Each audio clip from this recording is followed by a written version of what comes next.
Buenas noches, jóvenes. Les estoy enviando el material que les prometí, que es para la clase de mañana y de pasado mañana. Entonces, pues vamos a hablar de, por lo pronto, de tres estados y después les envío el otro estado financiero. Primero vamos a hablar del estado de situación financiera. Entonces, pues nos dice que fundamentalmente este estado lo que nos muestra es la relación que se da entre tres elementos fundamentales que son el activo, el pasivo y el patrimonio. Allí están los conceptos de cada uno, que es un activo, que es un pasivo. ¿Qué información debe presentarse en el estado de situación financiera? Por lo menos debe existir información acerca del efectivo y el equivalente al efectivo que tiene la empresa, o sea, lo que hay en caja y bancos, los deudores comerciales y otras cuentas por cobrar, es decir, los clientes de la empresa y las personas a las cuales la empresa les ha prestado dinero o servicios, los activos financieros, inventario, que son las mercancías, propiedad, planta y equipo, que son todos los activos fijos que necesita la empresa para poder trabajar, los empleados y todo eso, para producir, las propiedades de inversión, los activos intangibles, los activos biológicos. También se deben mostrar las inversiones que tiene la empresa, tanto en asociadas como en negocios conjuntos, los acreedores comerciales, es decir, los proveedores de mercancía y todas las demás personas que les suministran bienes o servicios a la empresa, las otras cuentas por pagar, los pasivos financieros, los pasivos y activos por impuestos corrientes, o sea, todo lo que tiene que ver con el impuesto de renta, las retenciones, el IVA, impuesto al consumo, impuestos de industria y comercio, ¿sí? Los pasivos por impuestos diferidos, las provisiones, especialmente las de garantías, las participaciones que tiene la empresa en otras entidades y el patrimonio que se atribuye a los dueños de la controladora o a los propietarios, los máximos propietarios de la empresa. Este es un modelo de lo que es un estado de situación financiera que nos muestra por un lado aquí los activos, ¿sí? Los activos, qué elementos conforman: el efectivo, las cuentas comerciales, los inventarios, el costo de inversiones en cartera, propiedad, planta y equipo, depreciación acumulada, y nos da un total de activos.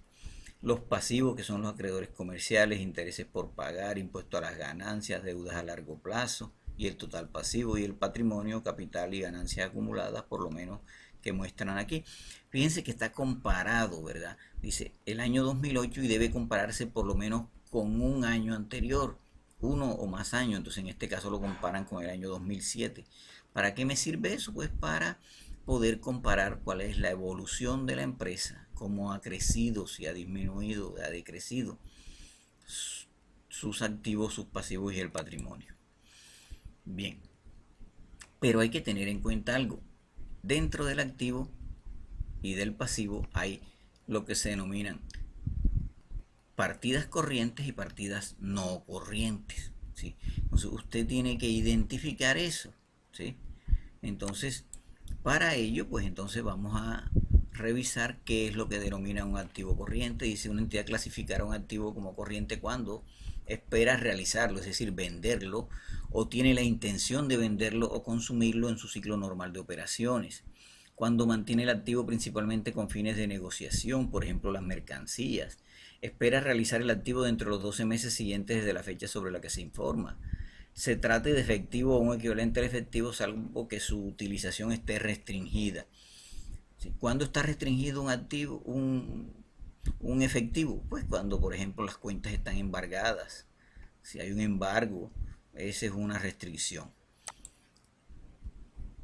Entonces, fíjense, aquí hay un ejemplo de lo que es un activo corriente. Entonces aquí nos hablan de qué, de la parte de los inventarios. Entonces dice, dependiendo pues de cuál es el ciclo, ¿sí?, contable de la empresa, el periodo contable de la empresa, perdón.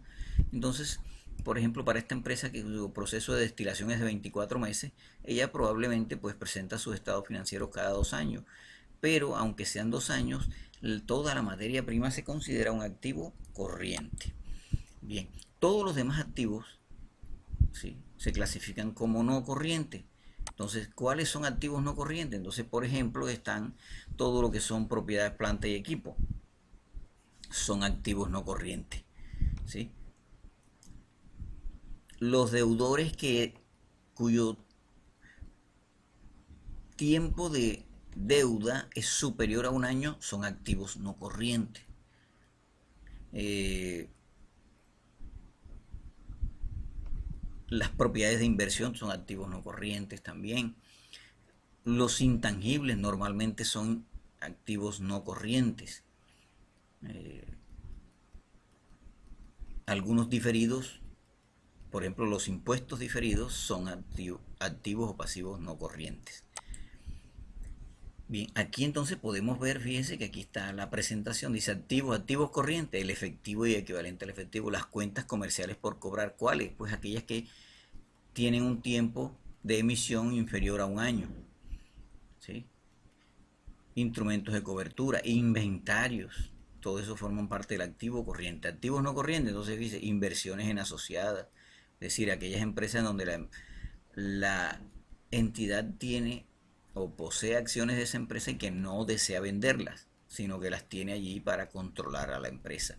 Las propiedades, planta y equipo, ¿sí? Propiedades de inversión, la depreciación acumulada, algunos activos biológicos pueden ser activos no corrientes, la plusvalía, entre otros. Entonces, fíjese, así de esa manera se hace la presentación de los activos corrientes y no corrientes.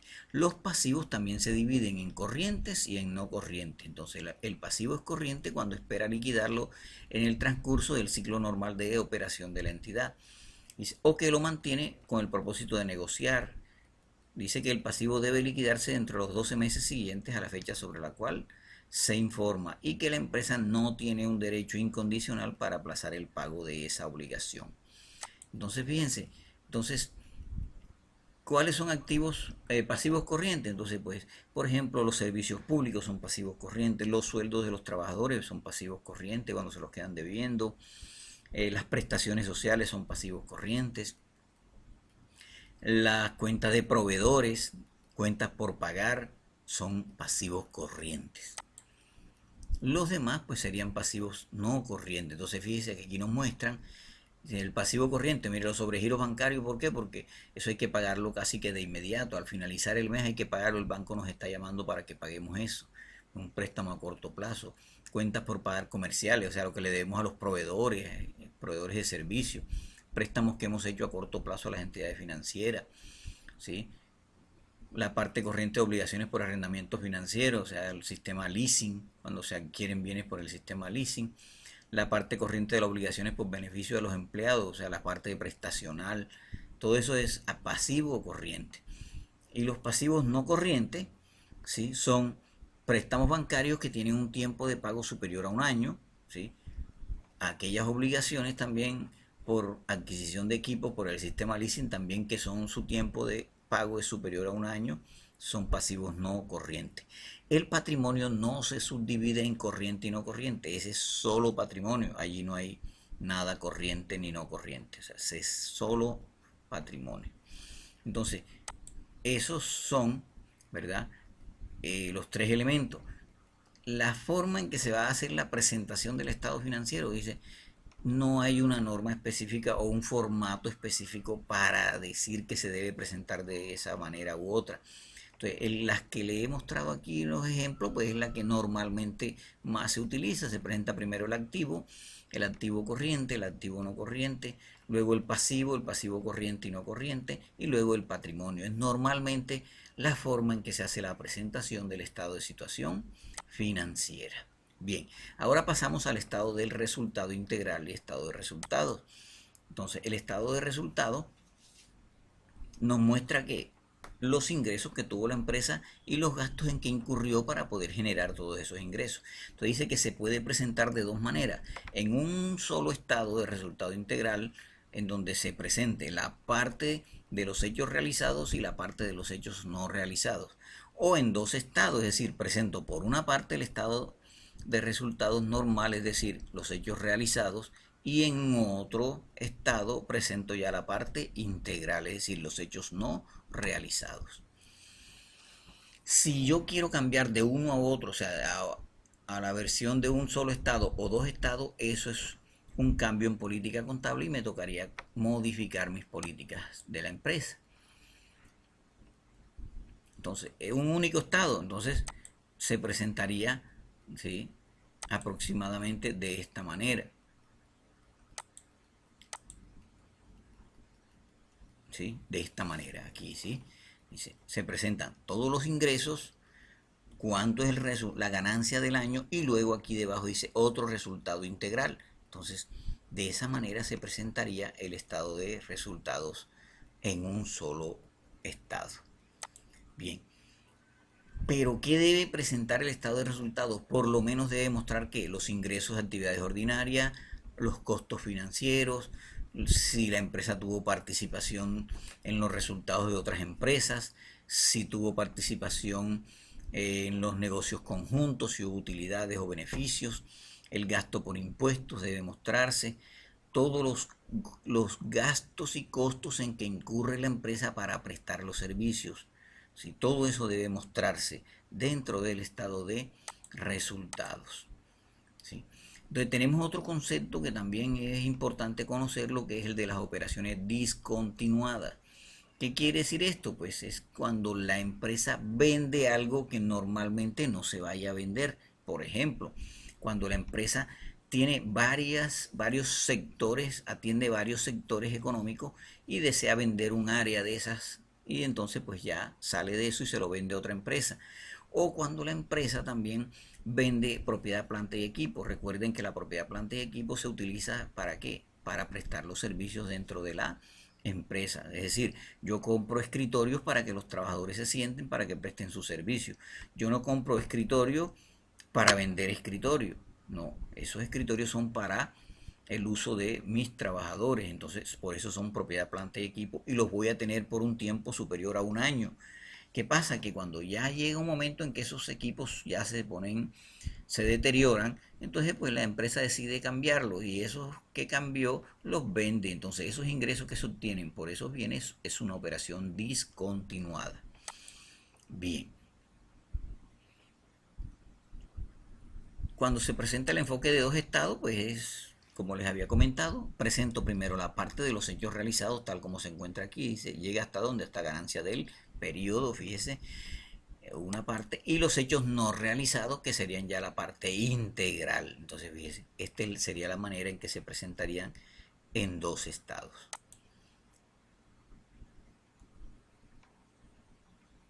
Bien.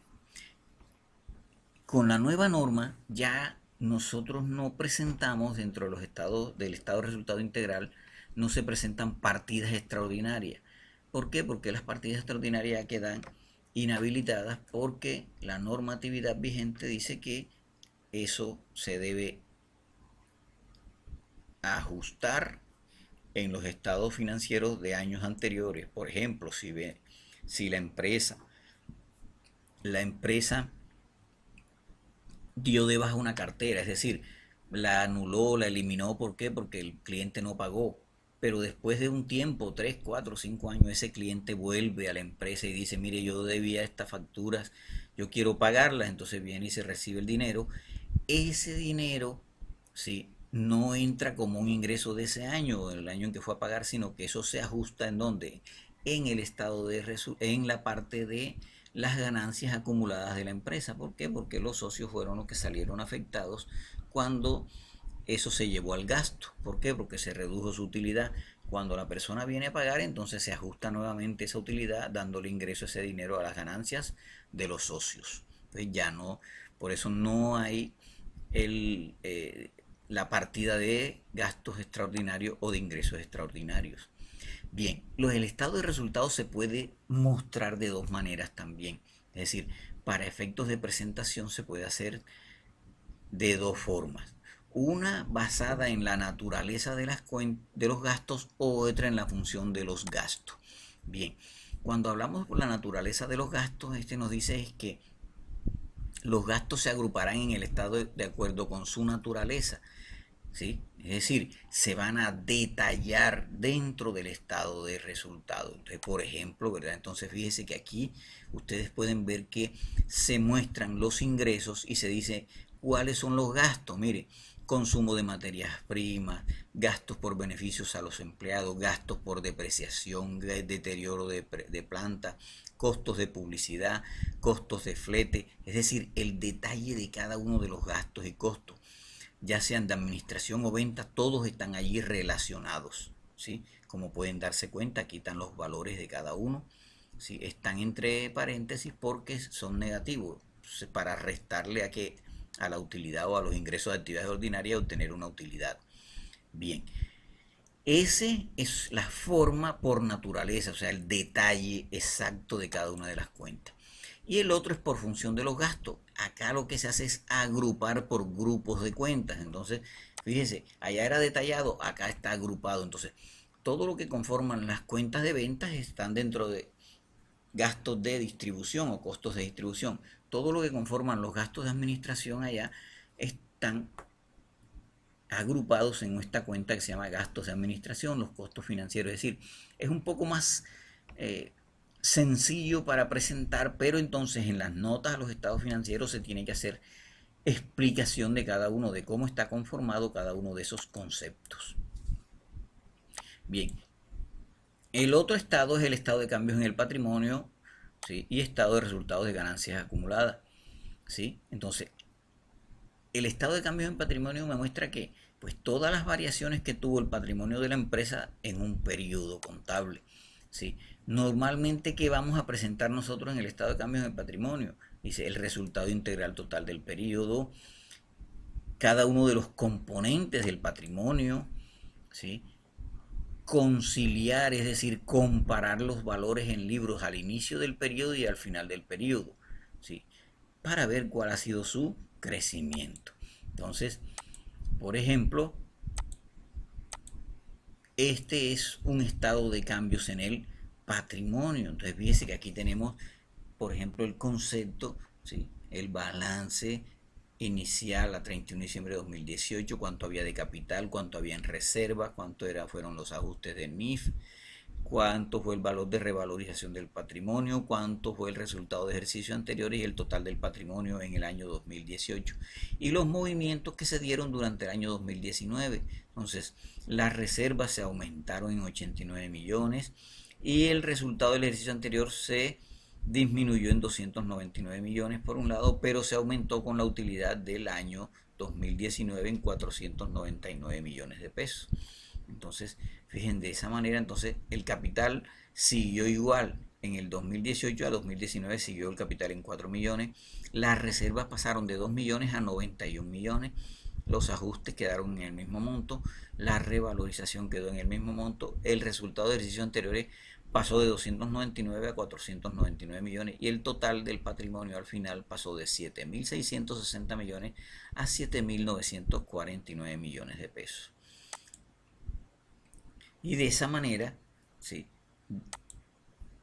pudimos ver tres estados financieros de los que se deben presentar. Nos queda pendiente el estado de flujos de efectivo, que en la próxima clase lo estaremos revisando. Fue un placer y que descansen.